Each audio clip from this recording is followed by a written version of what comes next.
Welcome to News Briefs. Today is May 6th, 2025. We're diving into a whole range of reports today. Yeah, looking at global events, U.S. politics, sports, tech, pretty much the whole spectrum. Just trying to make sense of it all, Exactly. So let's jump right in. Maybe start with the Middle East. Things are still very tense there. Right. Israel has approved these plans for what looks like long-term control over Gaza. And what does that involve exactly? Troop mobilization? Yeah, troop mobilization, but also how humanitarian aid is distributed. That's a big piece. And the UN isn't participating. No, they're refusing.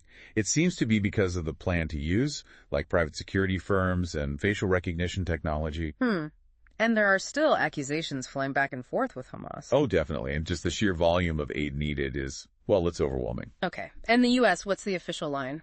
The National Security Council put out a statement basically blaming Hamas for the situation deteriorating. Understandable. Meanwhile, you have the hostage families. Just unimaginable distress. Absolutely. And reports, that some reservists are refusing to serve over this. Internal dissent. Plus, Israeli airstrikes hit Yemen after a Houthi missile landed near Tel Aviv. Yeah, that really shows the conflict widening. It's not just contained anymore. It pulls in other actors, makes the whole region more unstable. Right. That potential for spread is worrying. Okay, shifting gears a bit. U.S. foreign policy. Canada. Yes. Right. Prime Minister Mark Carney met with President Trump. Trade tensions are still simmering there. And Trump apparently said he didn't know Carney's agenda. He did. And then there's that Time report about Trump's, quote, desire to annex Canada. Wow.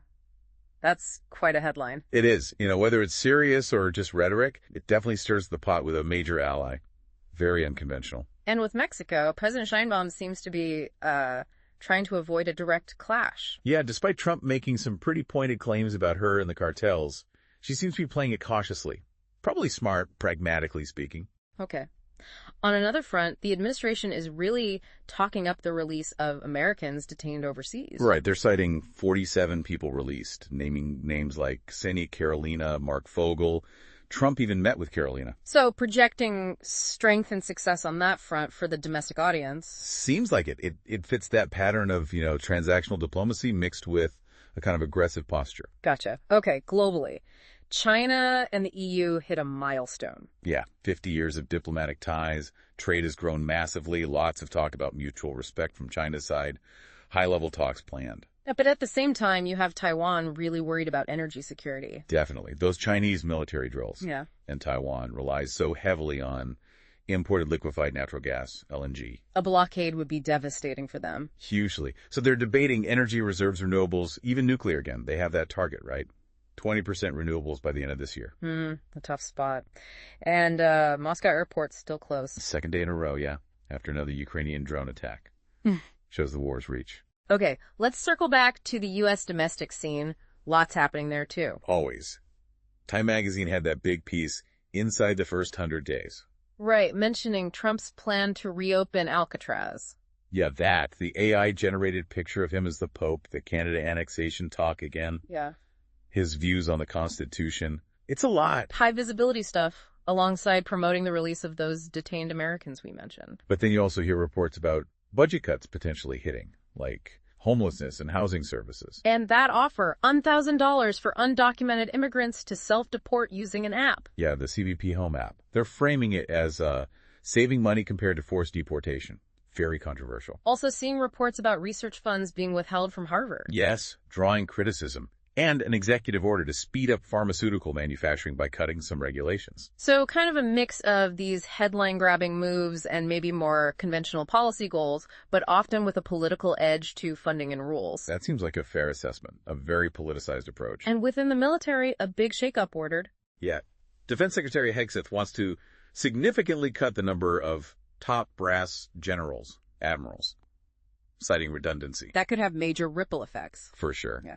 And on the budget front, congressional Republicans are looking at state Medicaid provider taxes. Trying to cut federal spending. Right. They're talking potentially $600 billion in savings over 10 years, but it could really squeeze state Medicaid funding. Meanwhile, federal student loan payments are back on. Yeah, and that affects over 5 million borrowers who are in default. Yeah.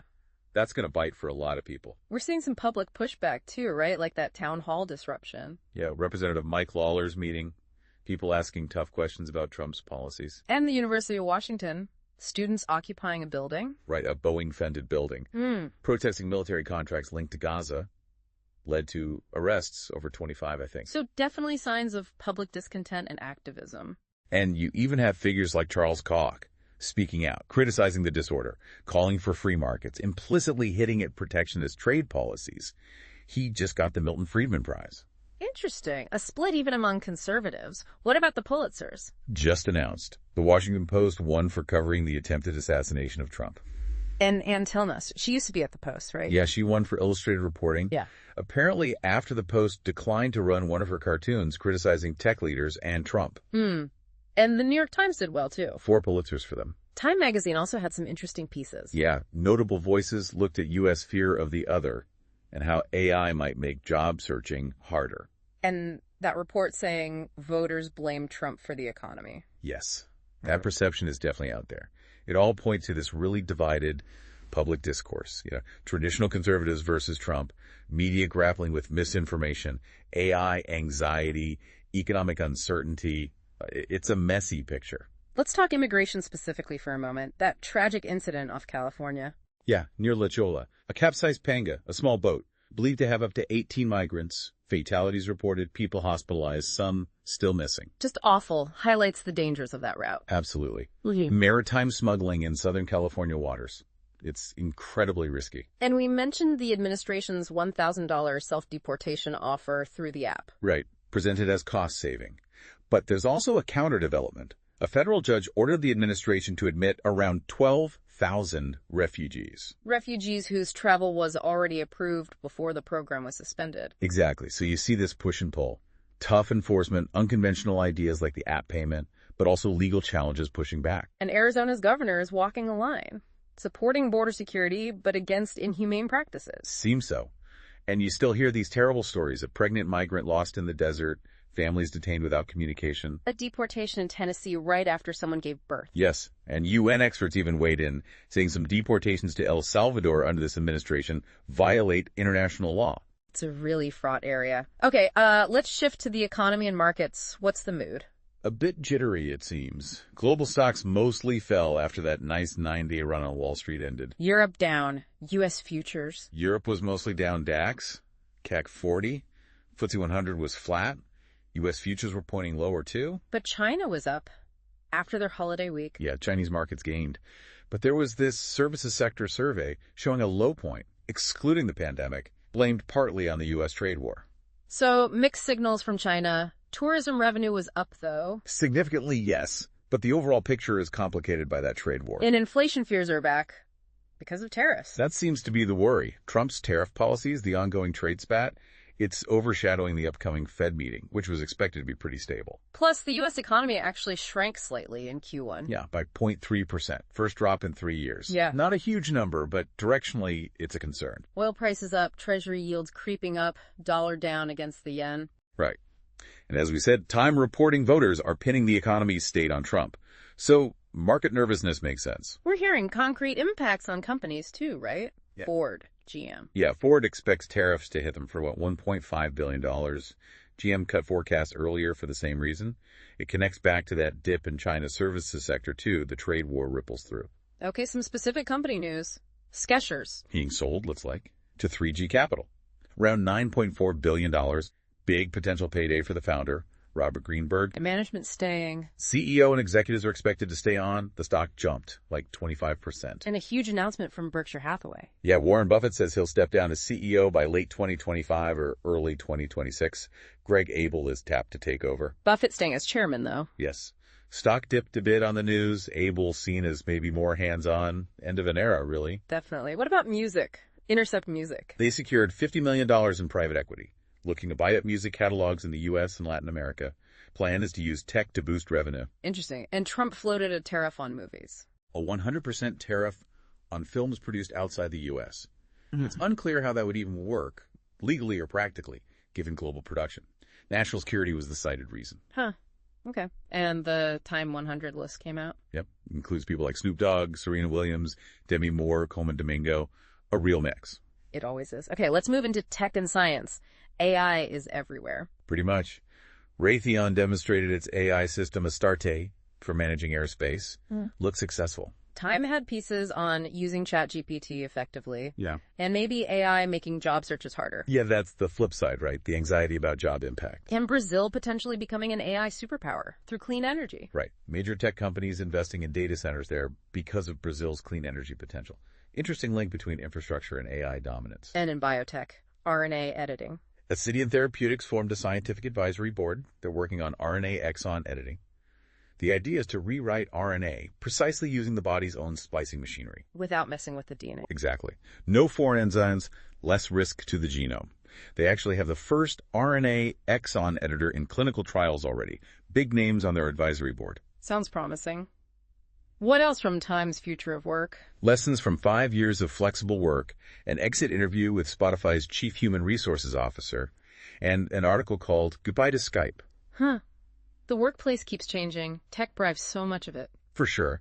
Rapid advancements, but also these ongoing adjustments and anxieties. Okay, let's turn to health and medicine. Some worrying news out there. Yeah, starting with LA County declaring a hepatitis A outbreak in the community. And concerns in the South about HIV testing declining due to funding cuts. Yes, fears of resurgence there. Plus, ongoing staff reductions at the NIH, even the Cancer Institute, because of grant issues. FEMA funding cuts affecting hospital disaster preparedness, too. Seems so. Time mentioned the challenge of reforming FEMA with climate change adding pressure. It all points to strain on public health infrastructure. Environmental health, too. Toxic algae blooms in the Great Lakes. Scientists are concerned because of budget and staff cuts at a key NOAA lab that monitors that. And Madison, Wisconsin, urging caution at beaches for similar reasons. E. coli and algae. And they're monitoring water quality weekly. Plus, there's a new salmonella outbreak linked to backyard chickens. Measles in North Dakota. First case since 2011. Right. And the FDA's top food and drug safety inspector, Michael Rogers, retired. Reports say it was partly due to budget cuts and frustration. Lots of pressure points. What about medical studies? Some significant findings. Nearly 23% of patients on long-acting painkillers develop addiction. Another study called Marijuana Extremely Dangerous for Fetuses. But some good news. A shingles vaccine linked to lower heart disease risk. For up to 8 years, yeah. That's quite a finding. Policy debates continue, too. Abortion pills. Some doctors are still mailing them across state lines, despite legal fights. And drug pricing. There's a bipartisan bill trying to stop U.S. prices from being higher than the international average. Also, hospitals might get bigger discounts through the 340B program if those pharma tariffs actually happen. Timey's health section covered a lot, too. Weird allergy symptoms, karma, beans. Yeah, dealing with narcissists, protecting your eyes from screens, always practical stuff alongside the bigger picture. Any specific hospital news? University of Mississippi Medical Center opened a new dedicated burn unit. The only hospital in Middle Key, Florida got funding for another year.